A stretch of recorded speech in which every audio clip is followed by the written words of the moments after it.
Yes. Okay.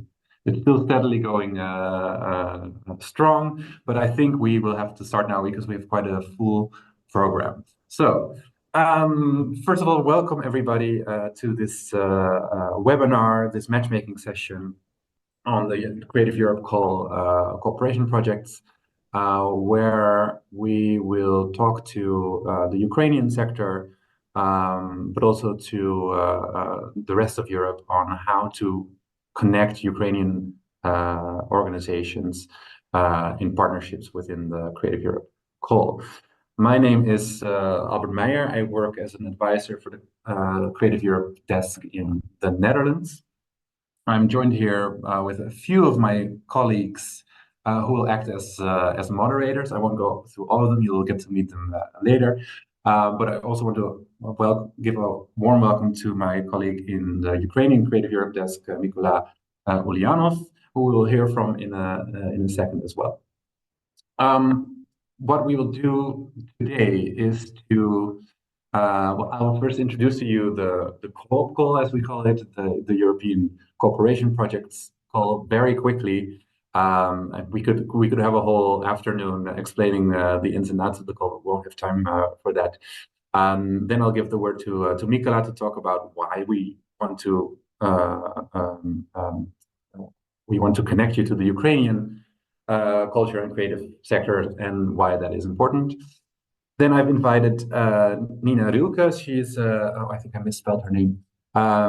She is the project leader of a Creative Europe cooperation project in Stockholm at Kulturhuset Stadstheater, who is working on right now on a project with Ukrainian partners.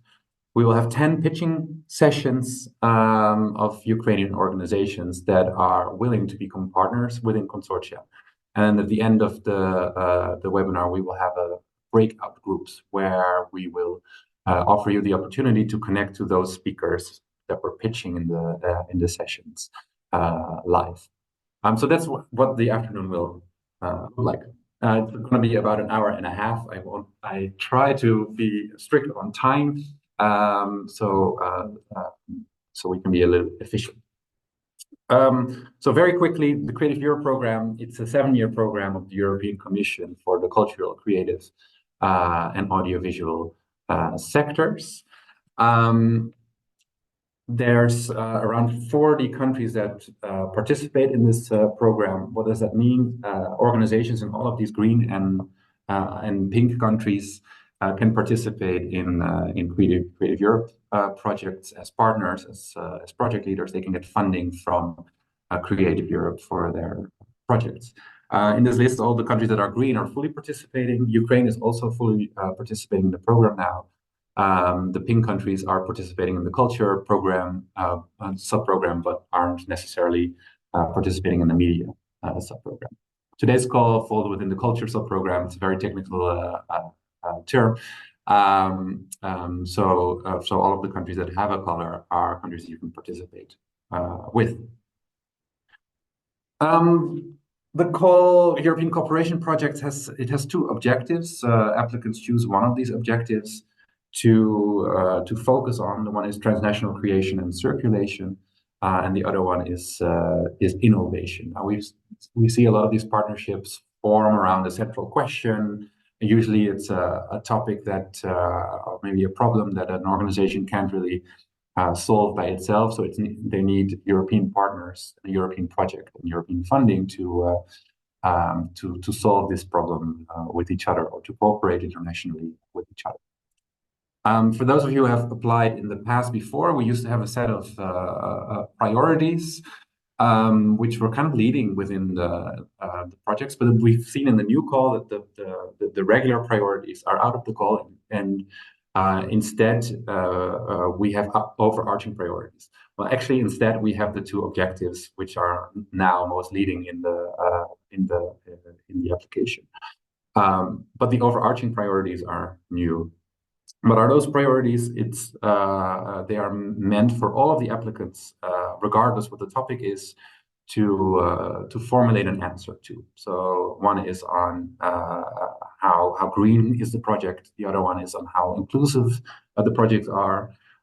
Experienced applicants will know these as the cross-cutting issues in the last couple of years. But now all applicants are also asked to say how they work digitally and how they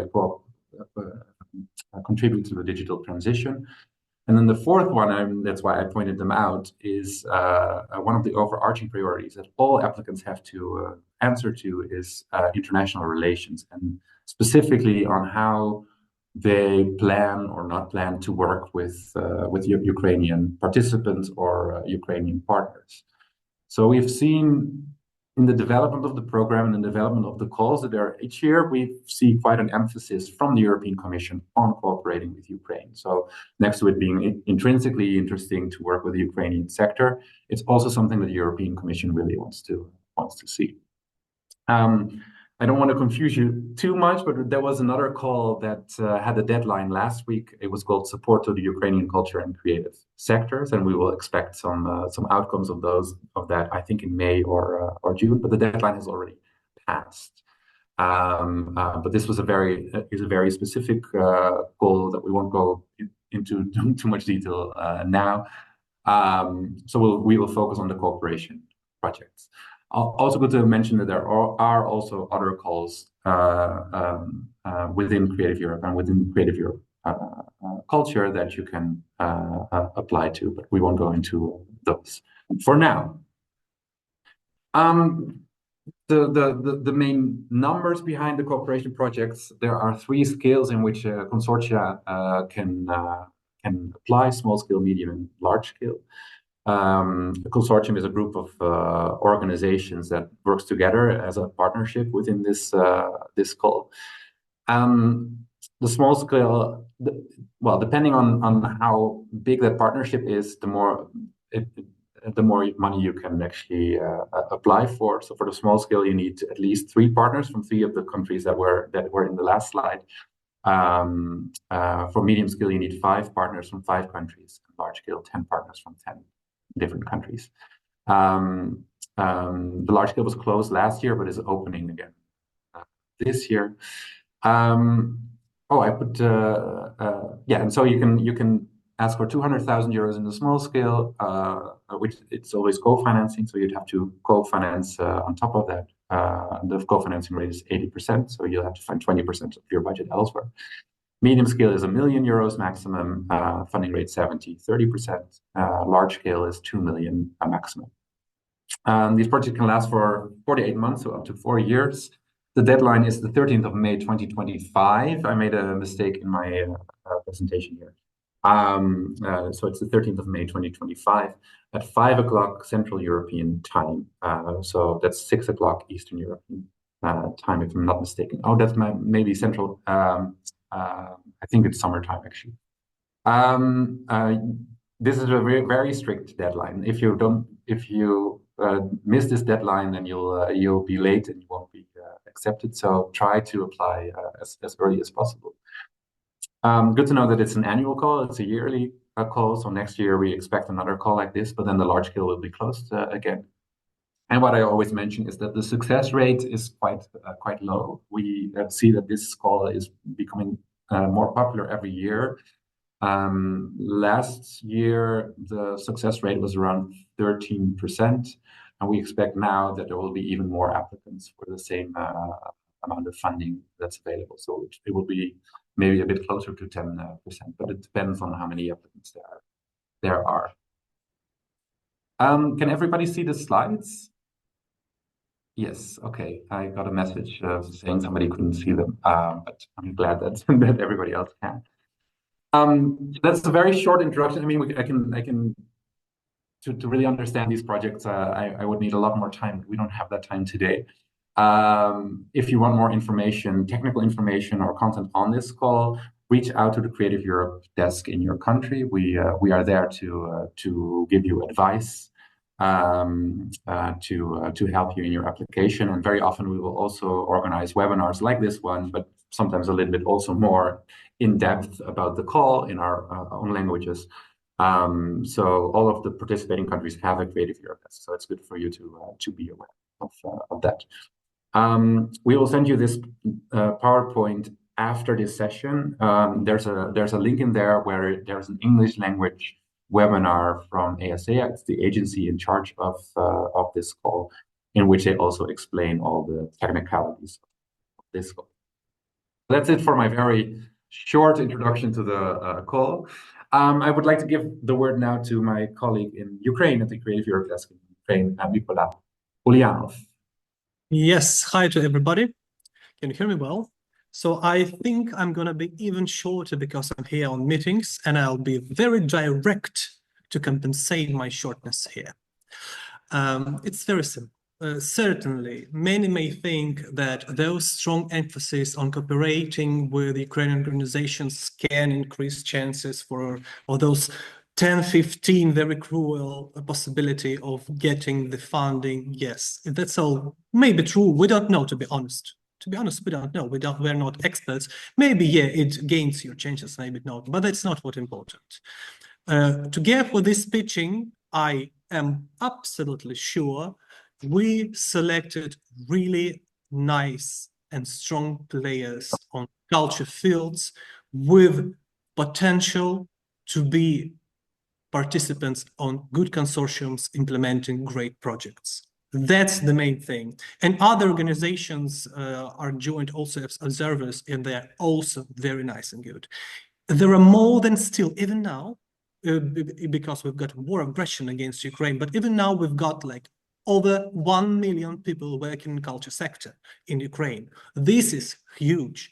And there are just a lot of really good, capable artists and professionals in culture. And we selected nice ones. You're going to hear the pitchings. And on this floor that arranged by Albert and his colleagues, you really just can find great partners for your projects or be joined to their proposals. That is so simple. I think you're going to be having fun listening to nice pictures. And I personally assure you, believe me, all those guys we selected and others who are present, they're super cool. And unfortunately, I have to leave, but my colleagues, Alexander and Asya, they are with you there. And just have a nice pitching. Wonderful. Thank you, Mikola. Yeah, maybe I didn't explain it very well, but the Creative Europe desk in Ukraine has made a selection of pitchers. So there were about 40 organizations willing to pitch. We don't have the time to have all 40 of them, so they made a selection of 10 of those organizations who will pitch or will talk about their organizations and see if some of you outside of Ukraine are willing to cooperate with them within the framework of a cooperation project. Thank you, Mikola. Next up is Nina Reuke. Nina, are you there? Are you present with us? Yes, I'm here. Can you hear me? Yes, yes. So Nina, you work for the Kulturhuset Stadsteatern in Stockholm. Yes, and that's right. You've been running a cooperation project on Ukraine. Yeah. And on Ukrainian artists, both displaced artists and artists in Ukraine. Can you share with us your project? Yeah, I tried to make it short, but because I'm very keen on listening to the pitches, because I wish we had had a pitch before we started it, but fortunately, we got to know our Ukrainian partners in different way. So yeah, thank you very much, and thank you for having me. Nice to meet you all. I am Nina Rölke from Kulturhuset in Stockholm. It's a very large culture institution. We have a city theater, and we also have a culture center with 5 libraries and concerts and stuff like that. It's like 450 people working here, most of them actually in the theater. And I work in a very, very, very small part of it called international collaborations. And also we manage 3 artistic residencies for the city of Stockholm for artists that have to flee their country because they are not able to work as artists because of freedom of speech issues. So I've been working in this field, and that's why we actually decided to to try to apply for EU project. We never had done it before. We just said we must try to do something for the Ukrainian colleagues who we met here in Stockholm and also other parts of Sweden. We wanted to do something to support them. So that's why we started this project. So if you show the next slide, please. Just some facts about it. It's a small scale. We are 3 countries, Sweden, Ukraine, and Poland. And we actually got the funding in November 2023, and it's a 2-year project. But actually, we were not able to start actually until really in January 2024, because everything was new to us. We were very happy and surprised. We got the funding and we got the maximum fee to 200,000 euros. Yes, and we are a small team here at my institution, and I'm the overhead project coordinator for the project and the contact person for the EU Commission. So next, please. Yes. Our project, as you might have noticed, is called Triangle for Ukrainian Artists. And it's actually some kind of idea to build a triangle, a support system for Ukrainian artists, and in our case, actually playwrights. Since we got to know some directors and playwrights from the Ukraine that told us what they needed, what they were longing for during this crisis, we decided with our partners, we wanted to form this support system where we are complementary to each other. So here is the objective: supporting Ukrainian artists, mainly playwrights, to build structures that help them return to work and drive change after the war. Actually, at that point, 2023, we thought it would not be so long, this war, but it's still going on. So we wanted to encourage new artistic expression and ideas to spread Ukrainian culture in Europe and give the artists an international voice and create new contacts between the countries, because it's a new European neighbor country. We want to know everything about get to know them. And then we also wanted to document and analyze experiences and practices. And we wanted to formulate it in a policy paper that can be used to support freedom of expression and democracy in other crises. So we want to learn and spread the learnings from what we are doing, because this might not be the last crisis in the world where culture workers need to support each other. So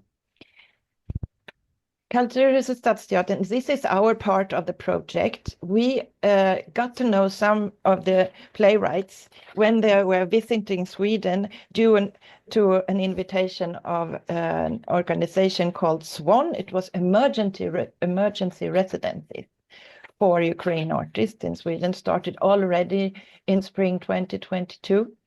And some of those made it to Stockholm and talked to us and said, please, we are now in Stockholm. We must be here for a while, and we just want to work. We want you to help us to meet Swedish colleagues so we can get corporations going and we can continue working before we go home in a couple of months, they thought. And so now we have these Ukraine artistic meetings as every other month. We invite Swedish artists and Ukrainian artists. They make a picture of their art, and then the rest of the evening is all about networking and bar and DJ.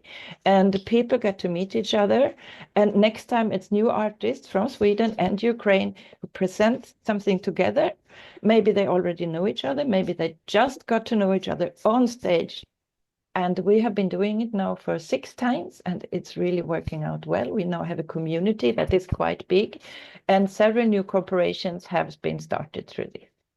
Another part of what we do is Culture Bank. Culture Bank is a bank of resources, because this theater group we work with, I will talk more about them later. There are 20 playwrights, started a new theater group in an independent space in Kyiv. They just started off when the invasion started, and they need lots of stuff. So we started to collect stuff that they needed, and the first priority for us was some streaming devices. So when they do stuff in Kyiv, they can stream it to us, the other partners, and all our communities. And then we also have a knowledge sharing program that's more about to support the people in Sweden that want to know how funding can be won and how to apply for funding in Sweden and also internationally. So we already had a couple of seminars where we teach together with the creative desk in Sweden, colleagues from that one, who told the Ukrainians in Sweden, but also some from Ukraine, how to apply for funding. This is our part in the project. Next, please. We have Riksdalervan art. It's actually, Riksdalervan is the name of a road in south of Sweden that is very beautifully situated by the sea and on the flat land. They have residencies, and they invite 3 or 4 residences guests every month, and the playwrights won the residency during an open call where they said they wanted to come to Sweden for work for a while, and they can also bring family members if they want. They can stay all between 3 weeks to 2 months, and mostly up to now, they have been writing. Some had their children with them. Very rarely men, of course, have been here. But this is still going on, and it's very, very hard in the winter. So it's only the really hardcore ones that can be in the residences in the winter because it's so dark and cold. But if you just want to get away for a while and get time to write, it's a perfect offer for them. And also, we translate the plays, and that is very important in the project. We translate the plays into Swedish and disseminate them to Swedish performance art organizations. So, yes. And then also the Riksdalervan are organizing a real archive, actually, with these Ukrainian contemporary drama. Next slide, please.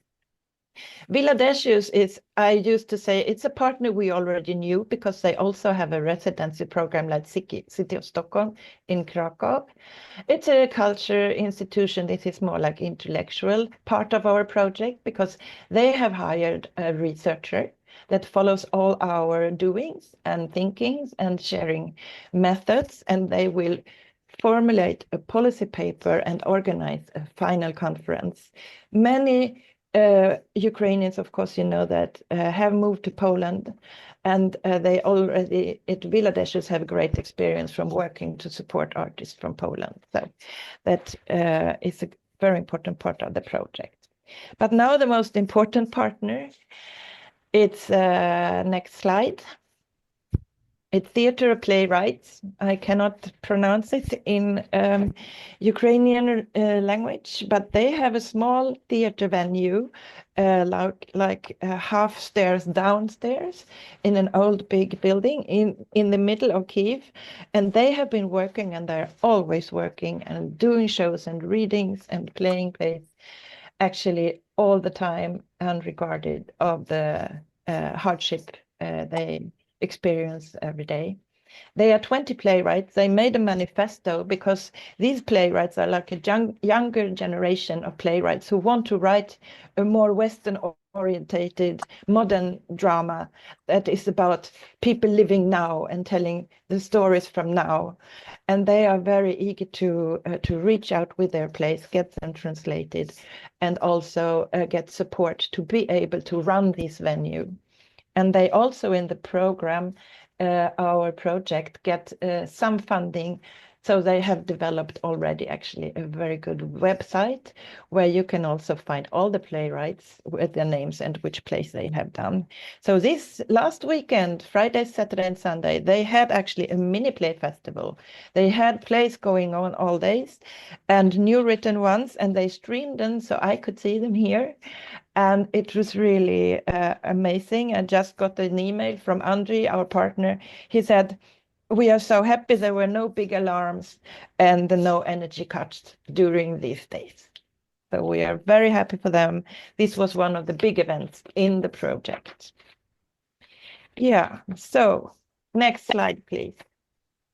If you would like to know a little bit about our experiences and why it is worth doing an EU project, I mean, we want to get to know our colleagues. We want to share our stories with our new neighbors in the EU and invite them to work with us, of course.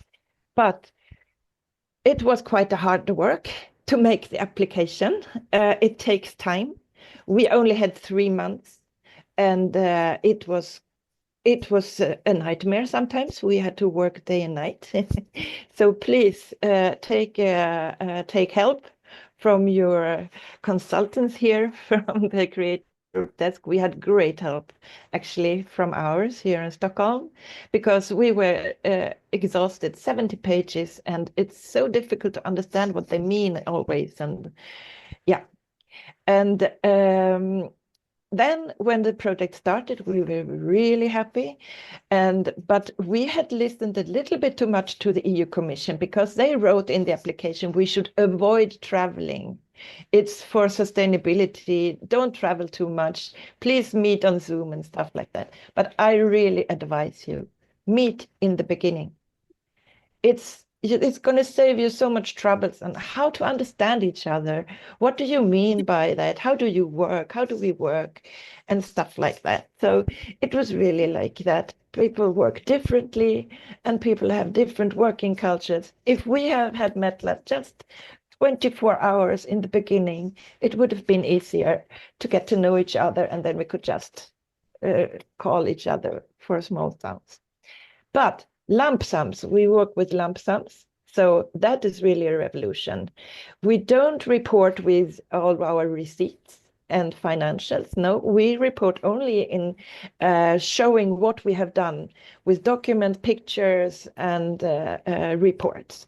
And it's much greater fun than every other project when you have to save all these receipts and stuff. And you really get skills in your organization where you work. I work in a very big organization. Everybody knows now about the Ukrainians in Stockholm, who they are, how they work, and stuff like that. It's also language skills. Everybody has to step up and host our Ukrainian friends and learn more English.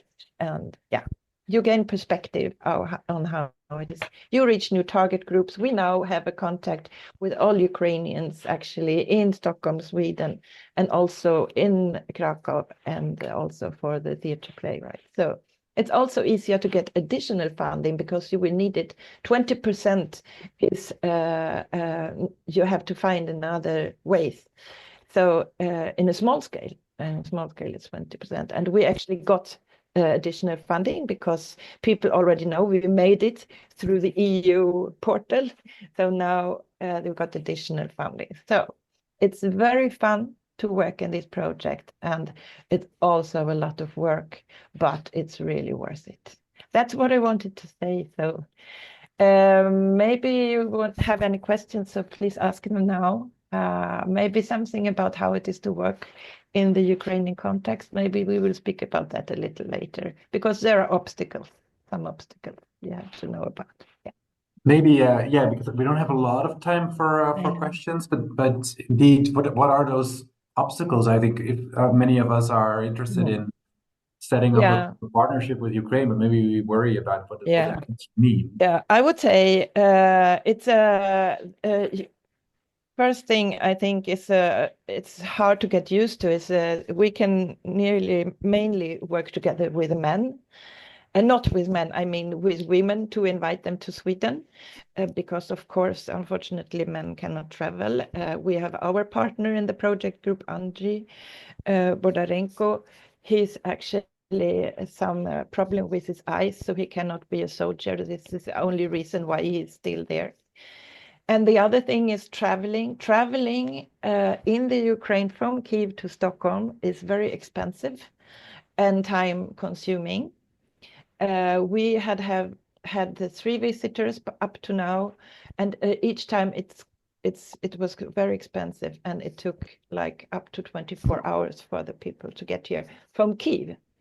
Andre, on the other hand, lives in Lviv, and that is much easier. So this is good to know. Yeah. And then also, we have to be a little bit flexible, because we never know when people can come. They tell us they will come to the residencies, and then something happens. They have to go somewhere else. They have to get a new job, or they lost their job, or So it's flexibility, really important. Great. Thank you so much, Nina. I'm afraid we're out of time. You're welcome. Your part, but you're giving some great advice, and maybe also more importantly, a great example of why and how you can tell Ukrainian stories in the rest of Europe and cooperate through Creative Europe. So thank you so much. Yeah, please feel free to contact me if you want to know anything more after this. Yes. And Nina said it's always good to meet in real life before starting. Of course, that is maybe the next step. For today, we did want to start making meetings happen through pitching some of the organizations. So we have 10 organizations with us today. I'm going to give you 4 minutes. I'm going to be quite strict on my phone to check if you're not going over time. But we won't have time for questions straight away during these pitches, but we'll have breakout groups where you can continue the conversation with the pitching organization after this. So the first picture, I think somebody drew on the on the PowerPoint. I'm not sure how I can take it off. Ilya, are you there? Yes, I'm here. Hi, everybody. I hope everybody can hear me well. Yeah, cool. So, unfortunately, I didn't send my slides before, so today you will try just to imagine what I'm talking about. So, yeah, let's start. My name is Ilya Miroshnichenko. I'm a co-founder and artistic director of Insha Dance Company. It's a professional and independent dance theater working under the leadership of the non-governmental organization Light of Consciousness. So Insha Dance Company is actively developing. In 2024, we held 8 independent open performances in 3 cities of Ukraine in 5 different venues. And these shows were attended by 3,148 spectators exact. So I think this is wow for independent dance company. Yeah. So today I'm gonna present you a new project. It calls Non-Verba. And this is an innovative theater project that will revolutionize movement theater at all. Me and my Insha Dance Company, my team, we have already learned how to create live music without instruments, just using dance. So we called it choreoacoustic method. And in that method, movement physically affects sound. But this project Non-Verba will go further, because our aim is to teach dance to speak real words and even sentences. So using special sound sensors, we want to create a system that can turn body movement into expressive verbal communication, rather than just music. This will make dance theater not only spectacular, but also more understandable to a wide audience. So let's see some problems and solutions of our project. So the Non-Verba addresses several important issues.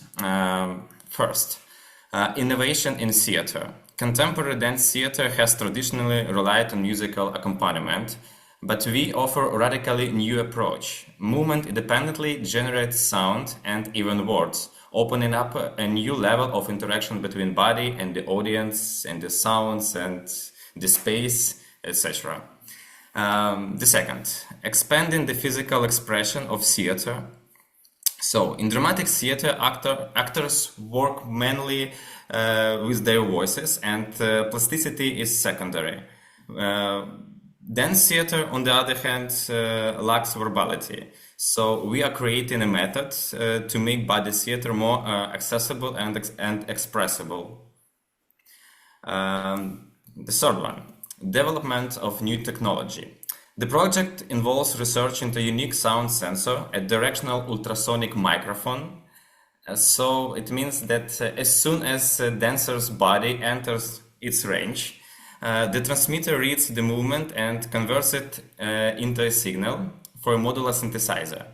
So actually, this makes it possible to pull some music and words just from the air. So it's like a magic, I think. And Thank you, Ilya. I think I'm going to ask you to wrap up.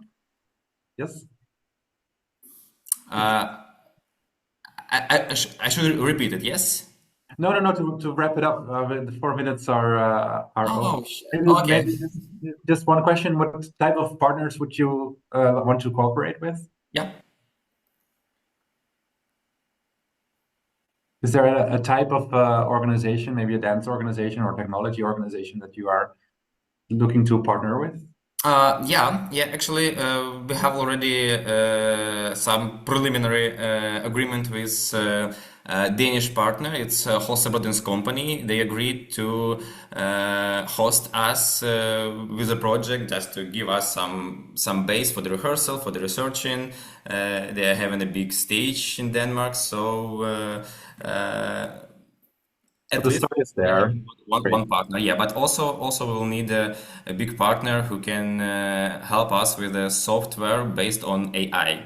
Yeah. So this is the main point. Great. Thank you, Ilya. I'm going to move on to the next presenter, which is Olha. Olha, are you there? Hi, I'm here. Yes, wonderful. Yes, good, wonderful. But tell me, please, can you help me to show my presentation? Yes, I think it's here. Yes, you have it. Yes. Should I ask you to, yes, should I tell you slide, or you just, yes, thank you very much. Thank you. You were prepared, yes. But first of all, before starting presentation, I would like just 3 seconds, I would like to introduce myself. My name is Olga Mrikhina. I'm the co-founder of Veselka TV, our public organization. So, first of all, hello, everyone. And I would like to thank the organizations and the organizers for this unique opportunity to present our experience and, of course, to find new partners. So, Veselka TV. Yes, Veselka TV has operated in the cultural space for 20 years already, working with and for children and youth, unleashing their creative potential through culture, arts and crafts, animation, film and television programs. The main principle of our organization is barrier-free access to culture. Therefore, the inclusive component is the most important for us. And for all these years, we have been working with children and young people of different categories, with disabilities, various nosologies, eternally displaced persons, kids who survived the occupations, suffered physically injuries and trauma as a result of shelling and explosions, children who suffered mentally and psychologically as a result of hostilities, and children from families of fallen soldiers. Of all them needs not only physical but also ongoing psychological rehabilitation. And of course, what can be more effective and efficient in work with childhood trauma than various forms of art and culture? Master classes in art, craft, acting, speech techniques, classes with speech therapy, screenwriting, filmmaking, and photography, journalism, blogging, and animation. You can see, yes, the film. So, a large part of our activities in master classes in art therapy and psychotraining, as they are the most relevant and in demand in our Ukrainian society today. Our certified psychologists and psychotherapists work with various methods, such as the Israeli Hibuki therapy, toy therapy, and art therapy. to conduct such a wide range of cultural activities and organization has all the necessary equipment, locations, and technical capabilities, as well as its own television studio and even shelter. All of these cultural, artistic, and psychological rehabilitation activities are provided by a team of experienced and certified professionals who have over 15 years of experience working with such children. For me, I work already for 25 years. All members of our team have higher education in pedagogy, art, or psychology, and that is very, very important for us. Veselka TV has a long 10-year grant history, and our financial partners in the implementation of inclusive cultural, artistic, and social projects are both state and international organizations and institutions. Ministry of Culture of Ukraine, Ukrainian Cultural Foundation, Council of Europe, UNHCR, UNDP, Council of Britain, Grand Duchy of Luxembourg, Polish-Germany Foundation Filmovic, German-Polish Foundation Fantasia Dresden, Kiev City Council. Slide. I'm sorry. I'm sorry. Yes, I can hear you. Can you hear me? Yes. Yes. So, and over the past 10 years, Veselka TV has successfully implemented more than 80 inclusive cultural, artistic, and social projects. The total number of children involved in creative projects is over 3,000 kids. I think that is even more. Travel projects have become a particularly popular cultural platform for creative expression among the children. And thanks to our Polish and German partners in the framework of cultural exchange programs, children and teenagers have the opportunity to see the world, to learn about the culture, and to learn languages, to study the culture and way of life of other countries, meet new friends. And of course, most importantly, they are creatively realized themselves. Under the guidance of our teachers, as well as Polish and German masters of film and animation, children learn to create their own films and cartoons. The next slide, please. So we are constantly, yes, thank you very much. Here you can see the slide about our cinema, yes, film workshops, and the next slide about animation, yes. And just tomorrow we are going to Dresden to do new cartoons. But we are constantly looking for new partners to organize such creative travel projects because the queue of children to participate in them is very, very, very long. So we have hope that the experience of our organization and our powerful team will be of interest to new potential European partners. And we are confident that our future cooperation will definitely be bright and very effective. After all adults in all countries, we have the same goal, just to make our children happy.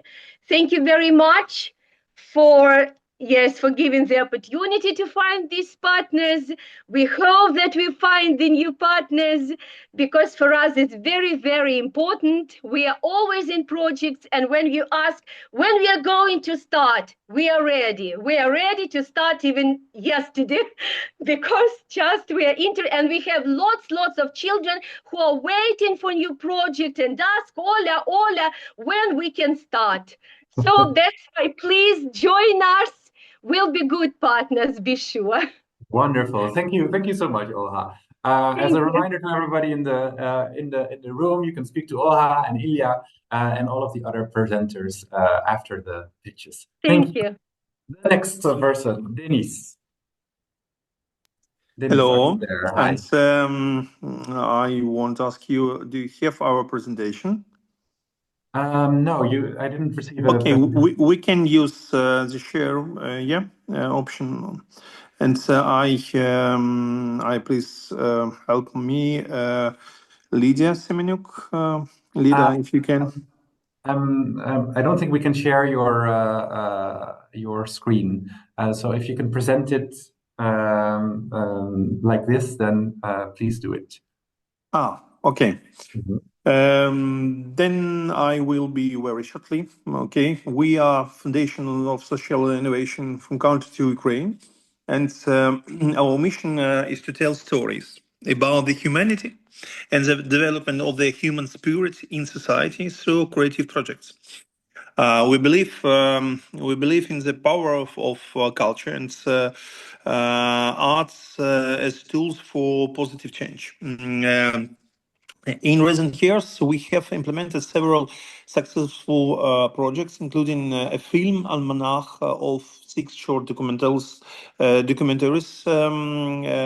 named City and the Heroes. Some documentaries about Odessa, Kiev, about Ukrainian humanity. These projects explore Ukrainian identity and cultural development. Today, we are pleased to present to you our new ambition project, Journey of Humanity. This is a unique initiative that aims to explore and demonstrate the ideas of humanism in the history of culture of Ukraine and the countries of the European Union. Imagine a caravan of humanity traveling through 10 European Union countries. Our team of creatives, researchers, and culture experts will create 10 unique, complex content sets that will reveal the shared values and historical ties between Ukraine and each of the countries of the road. In each capital, we will set up a town of humanity in the central square where for several days we will share our ideas with local residents. We expect to attract our 4,000 people, 4,000 visitors in each country. And Journey of Humanity is not just a culture project. It's a platform for dialogue, for exchange of experience, and strengthen the ties between peoples. We believe that this project will be an important step towards understanding and cooperating between Ukraine and EU. We invite partners to join the journey of humanity. Together, we can spirit the ideas of humanism and make the world a little better. And after this, we can send our presentation with very beautiful pictures and 3D art modelism, each of this zone. Sorry for our technical problem, and thank you very much for your time. Thank you, Denis. You can email it to me, and I will put it into the Super. Thank later. you. For all the presenters, the ones who have pitched before and the ones to come, I hope to be able to share your contact details with the participants. If you don't want that, let me know. Otherwise, because I've taken them out of the presentation for obvious reasons, but it would be good if you would agree. So people can connect to you more easily after this session has ended. The next presenter is Victor Ruban. Victor, are you there? Yeah, hello everyone.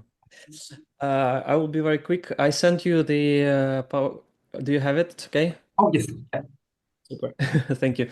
Actually, first of all, I would like to thank you all for solidarity and for the desire to cooperate with performing arts in Ukraine, and not only performing arts, but in general. And I'm here not to pitch the project or any idea, but rather like to help maybe to find connection, because I'm representing several institutions, such as a production company, Ruben Production ITP, and also independent platform NGO, which is Impulse Transformation Platform, and also as an expert of All Ukrainian Theater Festival Prize, and also as a person working as a researcher and having a PhD in culture studies, with the main focus on institutions and development of culture through the institutions and institutional frame. I had an opportunity to study and to research like the landscape that we have in Ukraine, and as particularly in this case here, representing ICF ITP, Impulse Transformation Platform. We work now as a funding body, local funding body, supporting performing artists staying in Ukraine and trying to find and accumulate possibilities from abroad to support creative process in Ukraine. we really keep connection with very diverse range of institutions in theater, in dance, but also in other art forms. You can go to the next slide and the next one. Yeah, because as in our mission, we see the development in synergy, and this is like one of our core values to really foster and cooperation, because in synergy, every participant brings something unique. And because of that, we can go to the next slide. And it's a range of our partners that we work with. We have quite a diverse international already network, and that helps us to support Ukrainian artists staying in Ukraine. And the next thing is that giving support, processing different requests coming from different towns and cities of Ukraine, especially after 2022, we managed to support 521 artists from 70 cities with the relief grants. We managed to support 6 new creations happening in 5 regions of Ukraine. And we do this through the organization of solidarity events, special online and offline events. That's how we understand the diversity of the needs of the partners. And thank you, Nina, for sharing this. That we are very happy that Creative Europe makes a special focus on Ukrainian organizations taking part in and supporting it with a priority. But sometimes it comes with the problem when for the designing of the project, Ukrainian partners are not invited, but just invited to take part in the little something somewhere.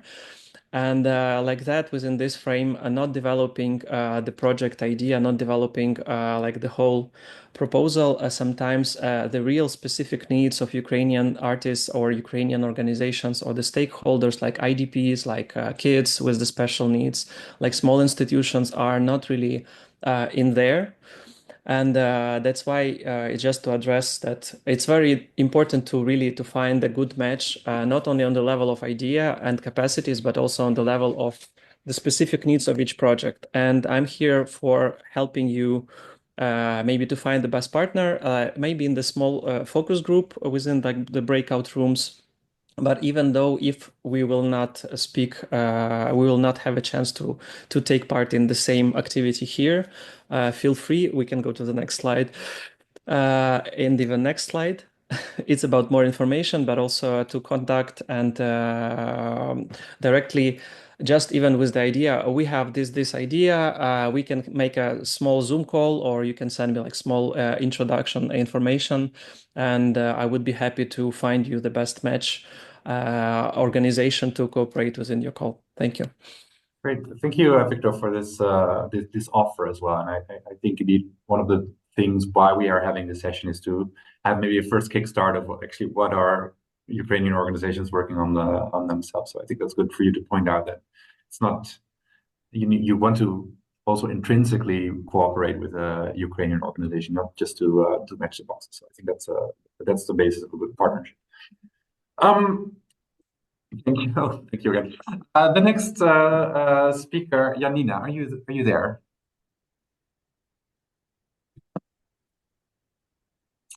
I'm not sure if Janina is here. I know for the next speaker, maybe if Janina will come a little bit later, I will go back. I think the next speaker is also not here. I had a cancellation from the Living Library, if I'm correct.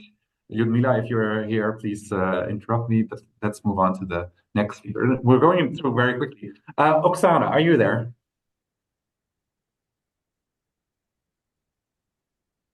Oh. Okay, we're having a few people missing. Natalia or Olena? You hear me? Yes. Oh, thank God. Hi. Okay. Hello.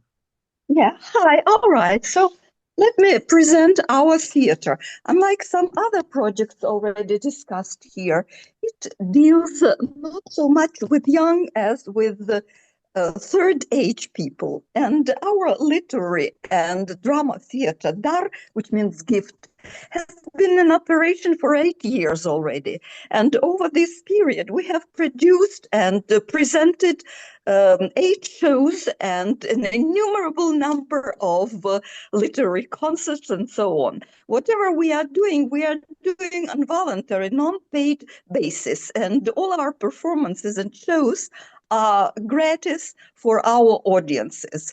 Actually, our company involves people of different ages, including even young children, if we have parts suitable for them. But on the other hand, the backbone of our company is made up by people of the so-called third age or seniors, some of them already retired, others still very active in their professions, but all of them are terribly in love with theater.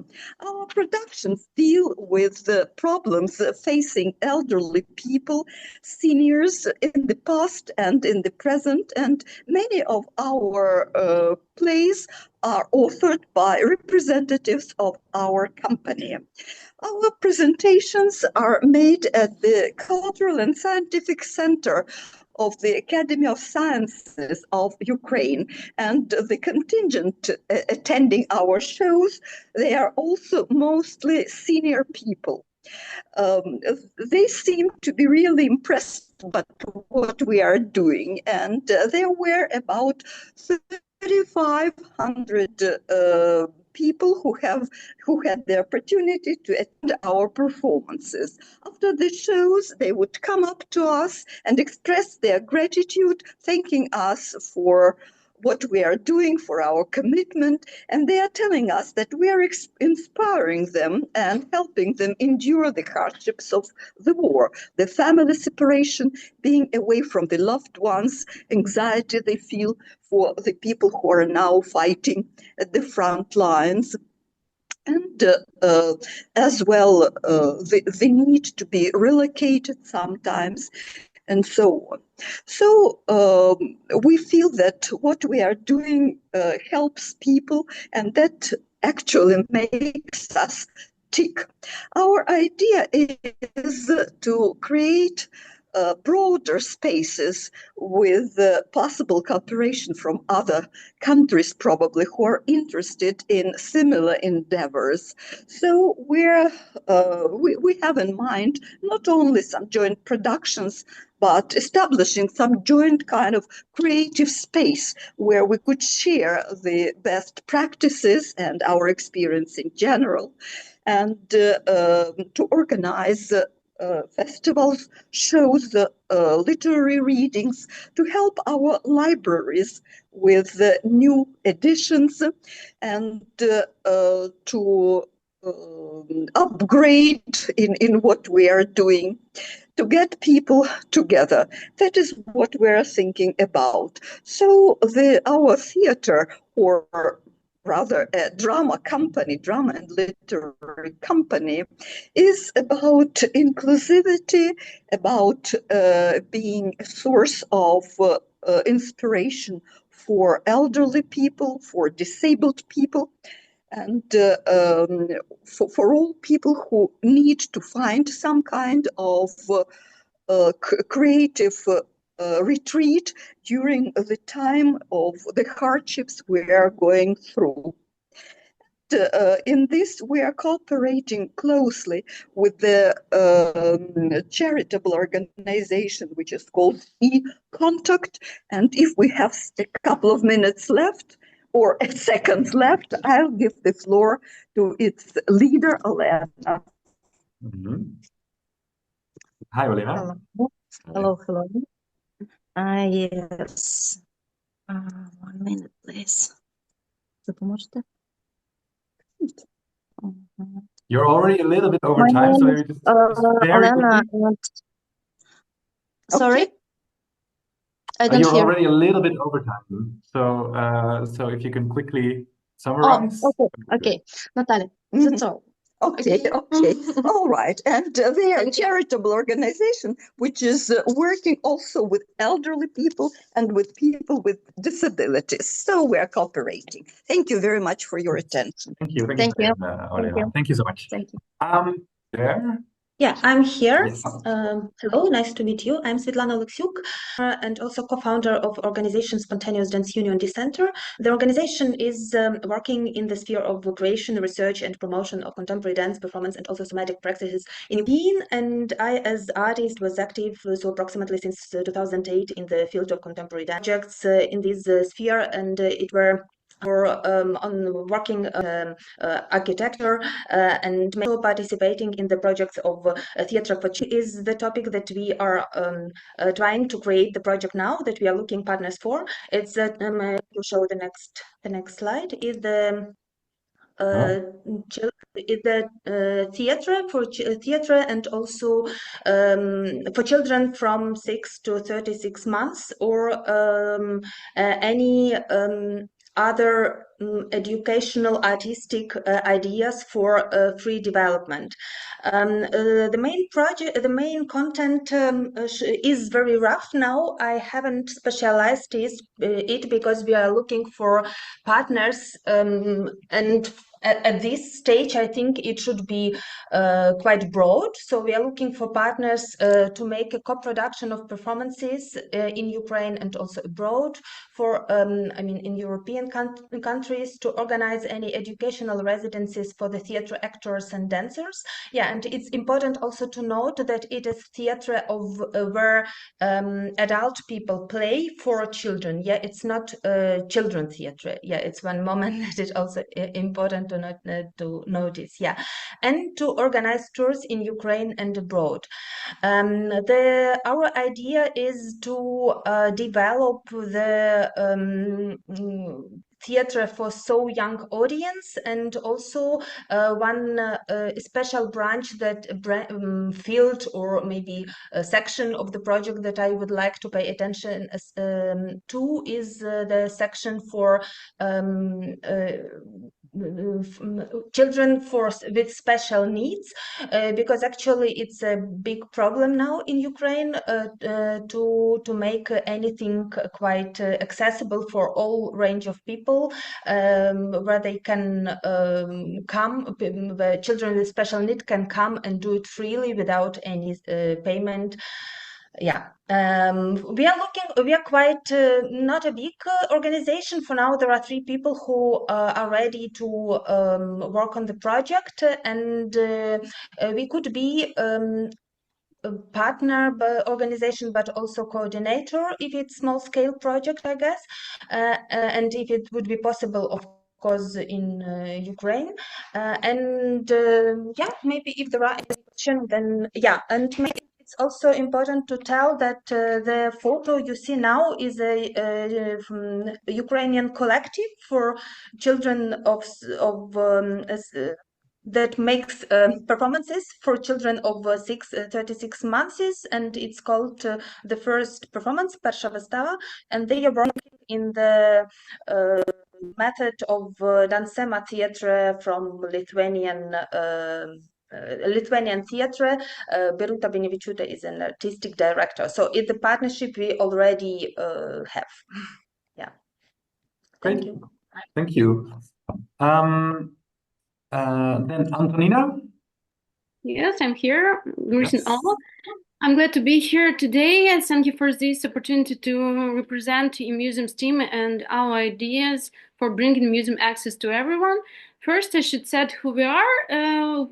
Museum is a company that digitizes culture heritage. More specifically, we create digital projects to show Ukrainian culture without limits and borders. So we made more than 40 successful projects last year, and it's not two 2D and 3D models, it's online access such as augmented reality, virtual exhibitions and galleries. We also create animations, 360-degree tours, virtual quests and mapping. Our mission is to make a bridge between the past and the future through digital technologies. Our primary goal So our idea of the project is to create a web platform that allows users to view museum exhibition virtually using a computer, touch panel, smartphone, or VR headsets. The service includes virtual tours, audio guides, multimedia materials, and VR models. It's 3D models, sorry. It also uses interactive features such as quests, augmented reality, and VR, which makes visiting the platform unique and exciting. Most importantly, modern digital tools provide access to culture heritage for a wide audience. So how we see it, we create a space for the presentation of culture and historical heritage in virtual reality, introduce the use of VR headsets for viewing exhibitions, distribute service using VR headsets through educational programs, connect the monetization system for viewing virtual products, create marketing strategy and dissemination of information about the projects through mass media, and of course create 3D models, virtual tools, online exhibitions, audio guides, and etc.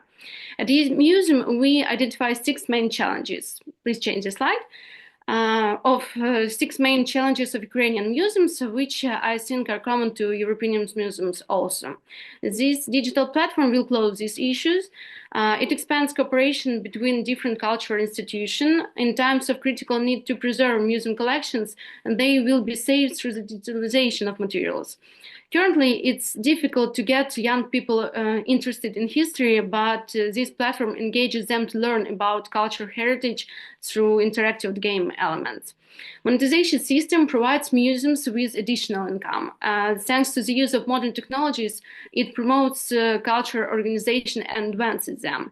And it creates an inclusive museum experience by removing the barrier of ability and geography. We hope to make some sort of Netflix, but for museums and galleries with virtual reality. We are not waiting. The site is almost ready, and soon we will launch the first paid virtual exhibition of one of the biggest museums in Ukraine. We are looking for organizations that are interested in evolving culture institution and making art and history more accessible online, and who share our vision of expanding digital access to culture. Together, we will build an immersive and user-friendly experience. So thank you for your attention. If you have any questions, please let me know. Look forward to speaking with you. Great. Thank you. Thank you so much, Antonina. I think we're moving to the last of the presenters. Maria, are you there? Yes. Can you hear me? Mm-hmm. Yeah? Yes. Oh, okay. Can you open my presentation? Because without presentation is I can do it, I think. or even I can. If you No, give me an access. No. No. But you sent the link in the chat. Yeah. I think I can make you a co-host. Yes. And then you can share your screen, maybe.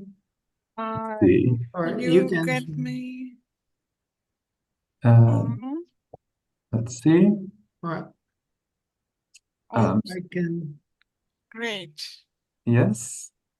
Yeah. Can you see Wonderful. it? Yes. Oh, great. Great. I was worrying about it very much. Sorry for the other presenters that I couldn't do this with. I had some time concerns because of the people that went out. I think we can do it like this now. Okay, take it away, Maria. 1 second. So my name is Maria, and I work in Libre Development Agency as a project manager of different projects. More of my projects is about culture, culture heritage, and digitalization. Our aims is empowering growth, fostering cooperation, and forming Dnipro's future, because our department is aimed to provide new decisions and new solving of the problem in our city, because we are not so far from the front. 1 second. Yes, our life divides on like before and after the beginning of the war, but we are sure and believe that after the war it will be a great city of future. we have a lot of challenges, and one of the biggest challenges is not only missiles, but also blackouts and energy disaster. And that's why our project begins more digital. And I would like to make a Dnipro like a digital city of Ukraine. Our projects. First of all, yes, we have some fundamental projects, even in the war. It's BiblioHub for our children and our YAS auditory, and there is some proposition to cooperate in this field. Of course, I understand that it's not for the program Creative Europe, but if you want to get it together with us, we are open to any collaboration in this field. Also, we would like to build an inclusion music school and inclusion schools too, because we have a lot of children that was hurt by the war, and a lot of people was hurt to the war. So we need such inclusion places for them, for education, and so on. It's my own project, wheelchair museum. I got financial from Ukrainian Cultural Fund. I will show it in this field more because I didn't know if it's possible. It was a great revolution in Ukraine about virtual museum. Vladimir Skuratovsky is a composer of Ukraine, and it's not only a site. The site contains a 3D tour, and this brought with different excursion, and you can watch it if you want later. I will send the link.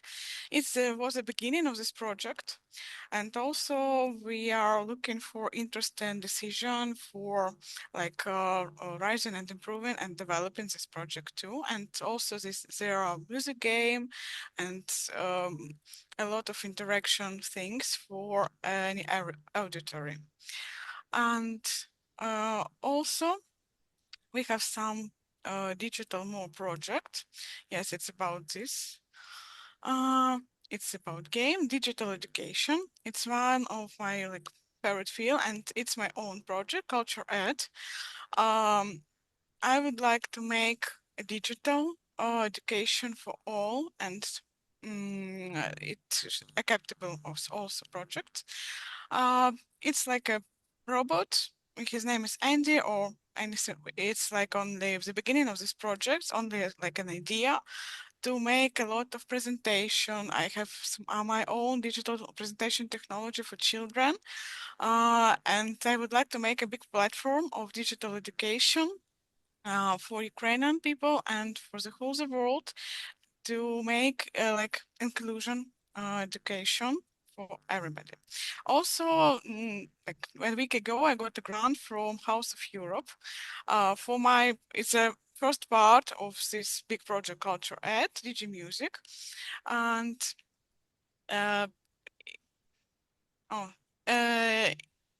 we will make some presentation for playing different instruments, for example, for violin, because I'm a violinist too, professional violinist, and it will be interactive books with QR codes, with interesting tasks for children and for culture. And with this project, we will be with our Poland partners. Also, we would like to make innovation in our education. It's about STEM education. We will, I hope, once we will build it. But nowadays we have a lot of projects which we are looking partners for Erasmus, for example, and we're also open for this opportunity.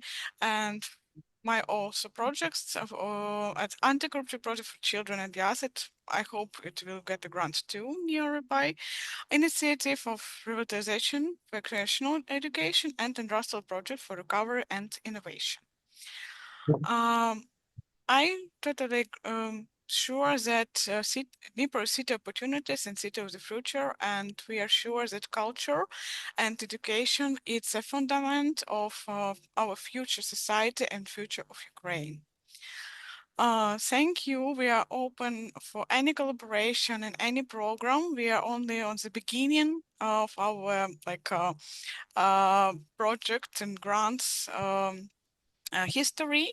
I have my own experience with Yom Ukraine, with UNDP and other projects and other organizations. So we are open, and I hope some of you will become our partners. Thank you.